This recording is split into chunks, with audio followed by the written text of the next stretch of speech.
Salam dəyərli şagirdlər, hər vaxtınız xeyir olsun.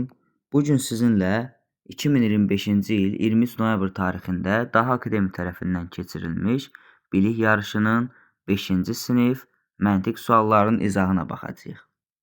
İlk olaraq 41-ci sualdan başlayaq. 41-ci sualda qeyd olunubdur ki, 5-ci sinif şagirdləri bilik yarışına başlamadan öncə bir-birləri ilə salamlaşdılar.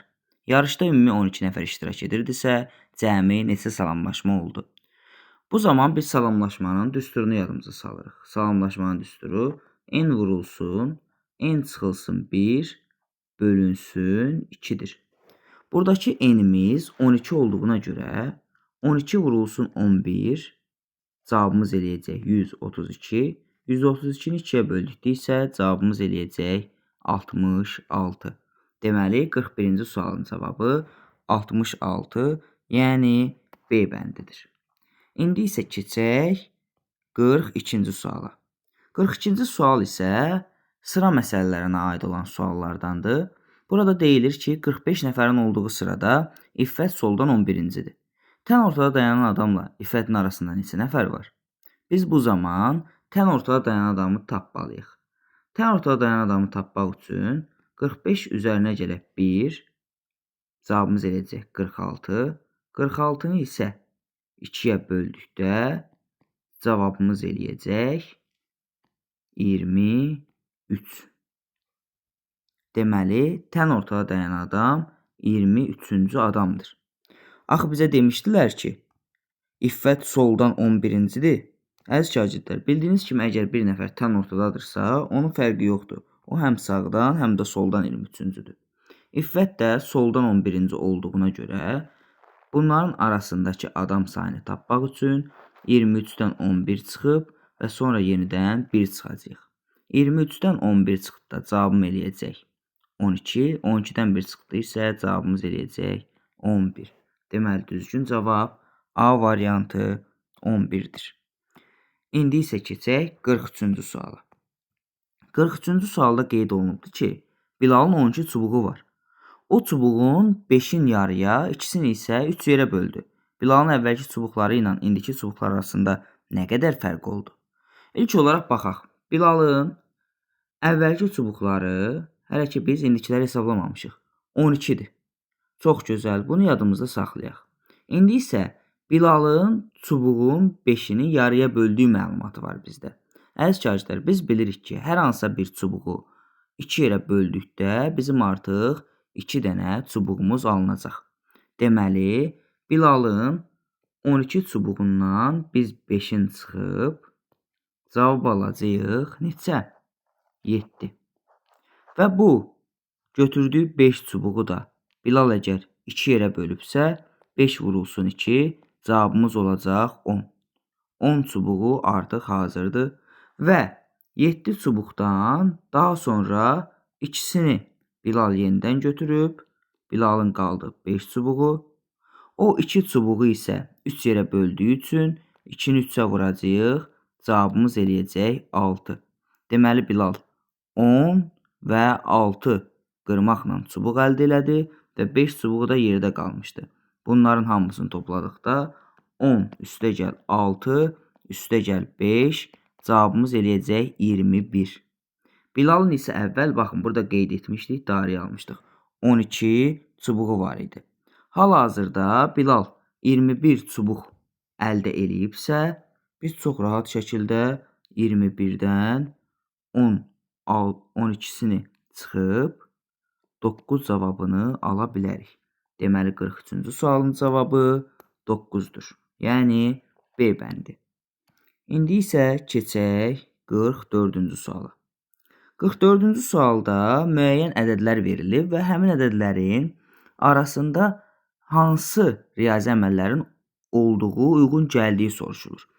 Əziz şagirdlər, bildiyiniz kimi burada ən yaxşı yol variantlarla yola çıxmaqdır.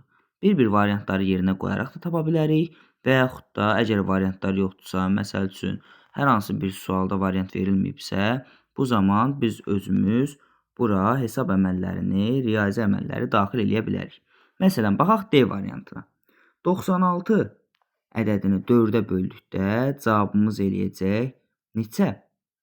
Cavabımız eləyəcək 24. 24-ü isə 3-ə vuracağıq. Baxın, D variantındakı kimi. Birinci 96-nı 4-ə böldüm. Cavabım elədi 24. 24-ü 3-ə vurduqda cavabım eləyəcək 72. 72-dən isə 70 çıxdıqda cavabım qalır 70. Deməli, burada uyğun gələn variant elə ilk baxdığımız D variantıdır.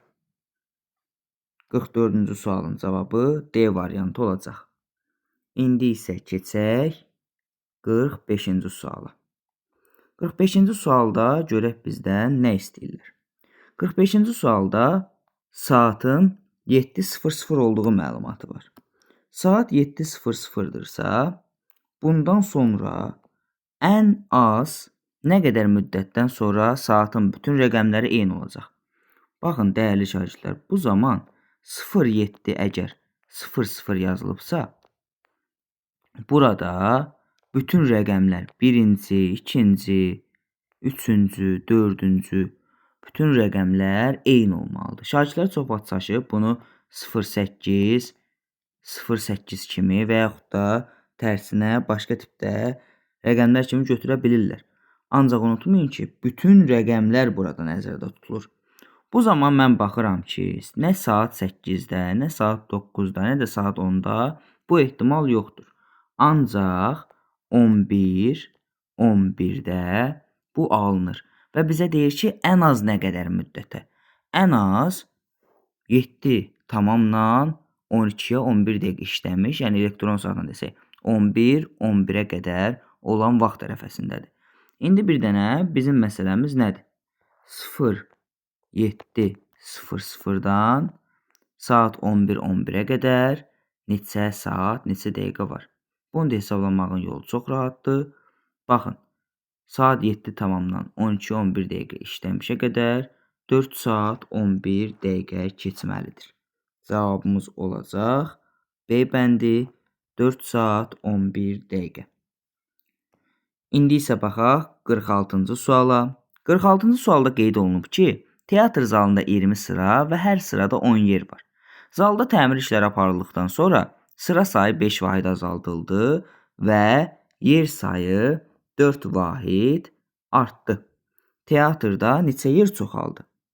Biz ilk olaraq gəlin teatrın təmirdən öncəki halına baxaq. Təmirdən öncə, əziz şagirdlər, bilirsiniz ki, sıra və hər sırada olan yer sayını bir-birinə vuraraq ümumi yer sayını tapa bilərik. 20-ni 10-a vurduqda cavabımız eləyəcək 200. Deməli, əvvəldən sırada, yəni teatr zalında 200 yerlik bir zalımız var idi. Ancaq təmir işləri aparıldıqdan sonra buradakı yer sayı və necə deyərlər, sıra sayı dəyişdirilib. Necə dəyişdirilib? 20 sıra sayı var idisə 5 vahid sıra sayı azaldılıb. 20-dən çıxacam 5-in, cavab alacam 15. 15 nəyim var? Sıram var. Və sonra baxıram ki, 10 yerim var idi və 10 yerdən yer sayı 4 vahid artırılıb. 10 üstünə 4 gələcəm, cavabım olacaq 14 yer. Bu zamanda mən baxdım ki, 15 sıram və 14 yerim varsa, neynədim? Əvvəlkində 20-ni 10-a vurdum, burada isə 15-i vuracam 14-ə. Cavabım eləyəcək 210. Baxın, dəyərli şagirdlər, burada əvvəl 200 yer var idi, sonra isə hesabladıq 210 yerimiz oldu. Deməli, teatrda 10 yer çoxaldılmış olacaq. İndi isə keçirik digər sualımıza. 47-ci sual. 47-ci sualda yazılıb ki, Faiq baba hər 20 dəqiqədən bir dərman qəbul edir. O ilk dərmanı saat 10:25-də qəbul edibsə, 4-cü dərman saat neçədə qəbul olunacaq? İlk olaraq baxıram ki, Faiq baba ilk dərmanını, yəni baxın, birinci dərmanını qəbul edib 10:25-də. Yəni saat neçədə? 11-ə 25 dəqiqə işləmiş. 20 dəqiqə əgər aralıqla dərman qəbul edirsə, ikinci dərmanı qəbul edəcək 10:45-də. Axı 10:25-in üstünə 20 dəqiqə gəlsəm, saatım eləyəcək 10:45. İndi baxaq, üçüncü dərmanı ikinci dərmandan da 20 dəqiqə sonra, yəni 11:05-də qəbul edib və dördüncü, sonuncu dərmanı, sual ilə bizdən dördüncü dərmanı soruşurdu. 11:05-in üstünə gələcək 20 dəqiqə, eləyəcək 11:25. Deməli, buradakı cavabımız B bəndi olan 11:25-dir. Keçək 48-ci suala. 48-ci sualda qeyd olunub ki, eni 10 metr və uzunluğu 20 metr olan düzbucaqlı şəklində bir sahənin ətrafı boyunca künclər də daxil olmaqla 4 metrdən bir ağac əkdilər. Cəmi neçə ağac əkildi? Baxın yoldaşlar, 10 metr bunun enidir, 20 metr isə uzunluğudur. Biz bilirik ki, açıq ərazidən söhbət gedirsə, düz bir yoldan söhbət gedirsə, bu zaman ağac sayı hər zaman aralıq sayından bir vahid çox olmalıdır. Ancaq qapalı ərazidən söhbət gedirsə, məsələn, bu düzbucaqlı kimi, bu zaman ağac sayı bərabərdir aralıq. Yəni, burada tapdığımız aralıq sayından ağac sayı bir-birinə bərabər olacaq. Yaxşı, perimetr boyunca mən necə tapım ki, neçə ağac əkilib? Çox gözəl. Bunun üçün ilk olaraq mənə nə lazımdır? Fiqurun perimetrini tapmaq. Düzbucaqlının perimetri necə tapılırdı? B bərabərdir 2 vurulsun A üstə gələk B. Yəni, eni ilə uzunluğunu toplayacağım. Gəlin, buraları təmizləyək, rahat şəkildə həll eləyək. Eni ilə uzunluğunu toplayacağım. 10 üstə gəlinsin 20 bərabərdir 30. Və 30-u da vuracağım 2-yə. Bu zaman cavabım eləyəcək 60. Perimetrim oldu 60 metr. Və mənə deyir ki, 4 metrdən 1 ağac əkilib. 60-ı 4-ə böldükdə cavab alacağım 15. Deməli, 15 aralığım var. 15 aralığım varsa, 15 də ağacım var. Axı biz dedik, qapalı ərazilərdə, fiqurlarda, sahələrdə ağacla aralıq sayı bərabər olur. Düzgün cavabımız B bəndi olan 15 olacaq. İndi isə keçək növbəti sualımız olan, artıq sonlara doğru yaxınlaşırıq, 49-cu suala. 49-cu sualda yoldaşlar qeyd olunubdur ki, A, B, C bizdən cəmi soruşur. Baxın yoldaşlar, elə demək olar sualın özündə cavab verilibdir. Burada bu hissədə baxsaq, görək ki, C, B, A-nı toplayıb 8, B, A, C-ni toplayıb 8, A, C, B-ni toplayıb 8. Burada isə yerlərini dəyişik şəkildə verib. Heç buna vaxt itirməyə gərək yoxdur. Cavabımız elə birbaşa 8, yəni B bəndi eləyəcək. Açıqlaması ilə yazsaq, bu ədədlərin hər birinə fərqli hərflər verildiyinə görə, bunların hər biri bir-birindən fərqli rəqəmlər olacaq. Məsələn, baxaq. Əgər biz C-ni 1 götürsək, 1, üstə gəlinsin, B-ni 2 götürsək və bunların da üzərinə neçə gələ bilərik? 5 gələ bilərik. Bu zamanda A-nı götürəcəyik 5.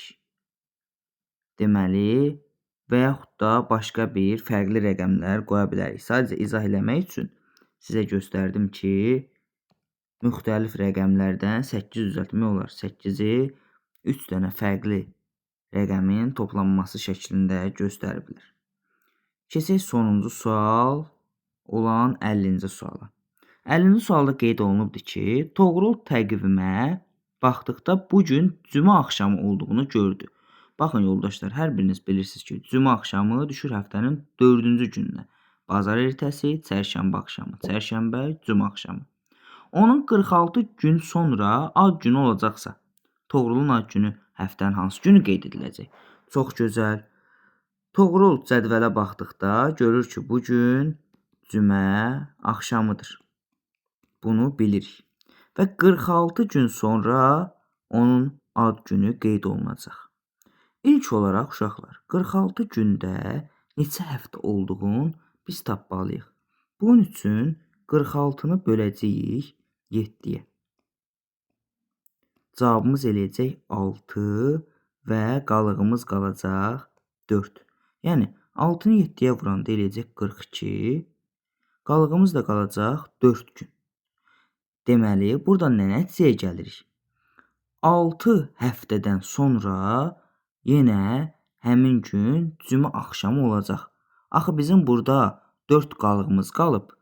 Cümə axşamının da üzərinə biz 4 gün gələcəyik. Yəni cümə axşamından 4 gün sonra Toğrulun ad günü keçiriləcək. Bu da olacaq cümə, şənbə, bazar, artıq 3 günümüz keçdi. Baxın, 1 gün, 2 gün, 3 gün və bazar ertəsi. Bazar ertəsi isə düşür 4 gündən sonraya. Deməli, burada cavabımız D bəndi olan bazar ertəsi günü olacaq. Uşaqlar, sualların izahından bu qədər. Ümid eləyirəm ki, hər birini anladınız. Gələn yarışlarda hər birinizə uğurlar arzulayıram. Sağ olun.